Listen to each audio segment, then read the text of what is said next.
Hello Retro 84 members and viewers. I've been playing a bit of Destiny recently, as you can see, but that's not what this video is going to be about. This video is going to be about this. This is a Jamma machine. It's a Sega new Astro City.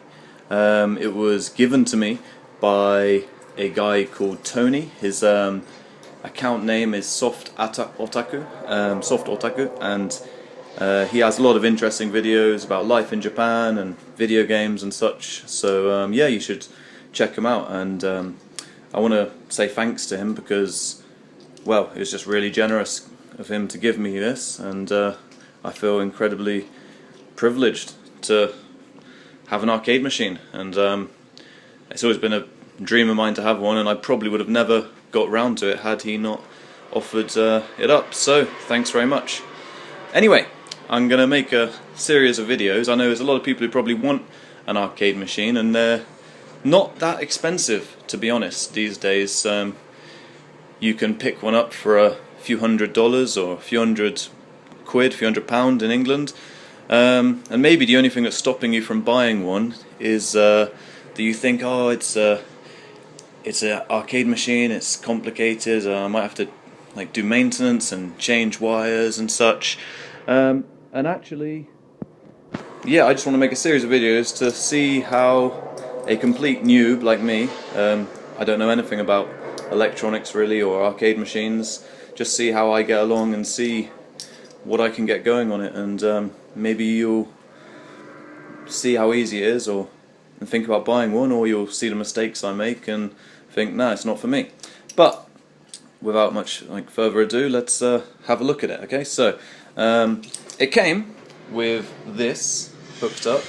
This is a Neo Geo MVS, and as you can see, it's got King of Fighters 95 in it at the moment, and that hooks up. If we have a look underneath here, there's this compartment here. We just open this, okay, like so. Have a look inside. You'll see there's a big mess of wires in there, and it looks pretty intimidating, and it is, but let's have a look here. Okay, this is the Jamma harness. Let me pull this out, and this is what you connect any motherboards or systems up to for it to run on your machine. 1 second. And this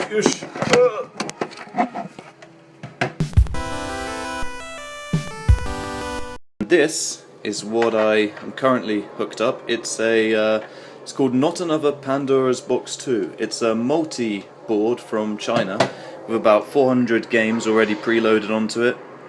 Most of the famous Neo Geo stuff's there. They've also got a lot of the Capcom stuff, like Street Fighter 2, the Alpha series, a lot of the Versus games.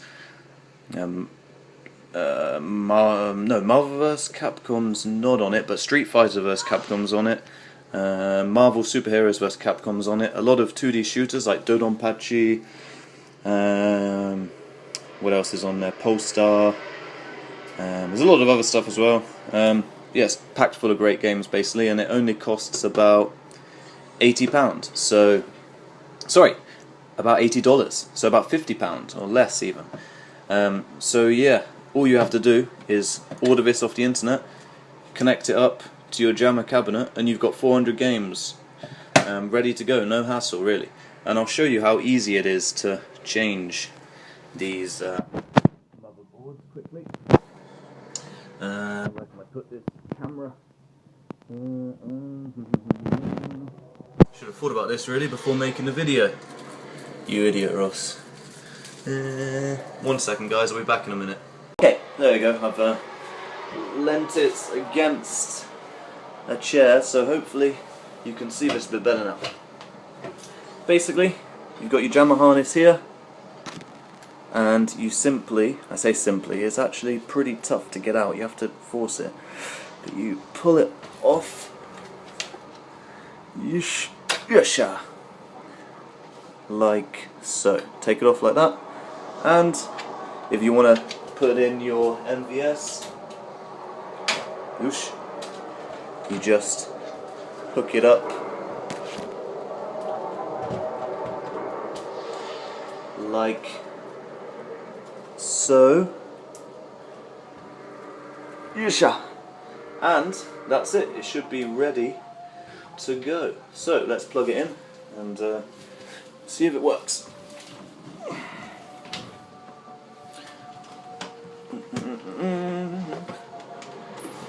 Yesha. Okay. Yep. There it is. Neo Geo blah blah blah.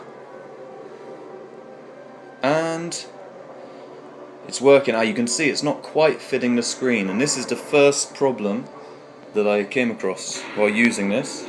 It's not actually as difficult as you might think to adjust the settings. You just get under here, see underneath this, well, where the joystick is, there's two little keyholes. Get that open. Sorry about the shakiness of this video, guys, you'll have to bear with me or just turn it off, it's up to you really. Might not be very interesting to you, but okay, here we go. And open. Ooh. Can't really do it one-handed, so it's okay, open like so. Okay, and there we have the wiring for the joysticks and buttons and such. Okay, and this little panel here, if you look, there's these little knobs you can turn, and when you turn them, get back a bit, when you turn them, you adjust, see that I'm stretching the screen now, you adjust the screen, you can adjust the position and the size along the X and Y axis, and it's fairly simple to adjust how you see fit. But anyway, no one really wants to spend, well, I didn't really spend much money at all, but no one wants to spend a few £100 on an arcade machine and have only one game. So I think the easiest thing to do, if you're a complete noob like me, the easiest, and you don't want any hassle, you don't want to rewire stuff, buy any other motherboards, the easiest thing to do is go online and type in Neo Geo MVS multiboard, and you can actually buy, I think it's 160 Neo Geo MVS games in one cart from China, and it costs about the same as that, about $60. And you plug that in and you're ready to go.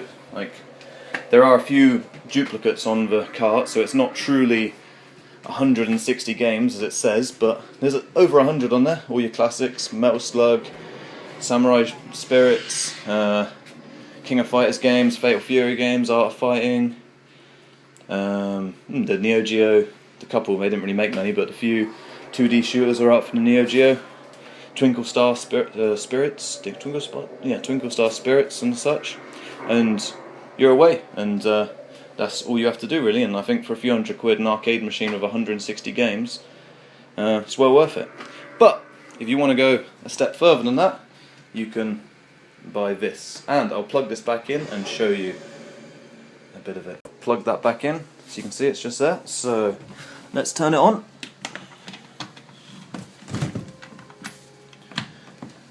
And yeah, let's have a look. Oh, sorry guys, you can see my reflection. It's very hot at the moment in Japan, so I'm not wearing much, but it's alright. Hope I haven't offended your eyes. Okay, and as you can see, it's up here, and you need to go, okay, you can either put 100 yens in here, or 100 yen coins, or what I've done, I've opened it up, so I don't really want to have to put 100 yen coins in every time I want a credit, and you just flip this to get your credits. I'm sorry I'm being patronising, you probably know this shit already, but yeah, I just want to give you an idea of what it's like from the idiot's perspective, like myself. So, and here you can just pick any games. Got King of Fighters, Metal Slug, Shock Troopers, SNK vs Capcom. That's SNK vs Capcom, by the way, not Capcom vs SNK. This is the the crossover game produced by SNK, not by Capcom. Marvel Superheroes, got some Capcom games here. Vampire Hunter, and etc. And simply select it. This is Street Fighter 03. Oh, good. And there's the sound of the credits getting added. So I pressed it a few times. Okay. And start. As you can see, the emulation. Oh, okay, that's the first problem that I came across this machine. There is actually a dodgy wire here. The sound wire is a bit dodgy, so the sound does cut out sometimes. I do intend to fix it at some point, but I don't really want to fuck anything up quite yet. But I will replace it at some point. I'll let you know how I get on. Oh, okay. Anyway, just show you the emulation standard here. To me, I mean, I'm not a Street Fighter Alpha 3 or 03 or whatever expert, but to my eyes, it runs perfectly. I mean, maybe there's some expert who's like all into frame data and stuff, and he'll tell you that it's crap and not the same, but I can't see any difference. And here's where we come across the second problem that I've had so far. Okay? As you can see, there's 6 buttons here, but they've been wired up. Button 1, 2, 3, 4, and 5 and 6 have not been wired up yet. So, this is a Street Fighter game. As you know, we need 6 buttons. We've got light punch set to here, medium punch, hard punch, and I believe that's light kick. And we cannot do medium kick or hard kick. So, how can we fix that? Well, I've done a bit of reading online. And today I went to a local arcade run by this Japanese guy. He's got about, I don't know, about 30 or 40 of these machines, so I thought he'd be a good person to ask. I went there and asked him what to do.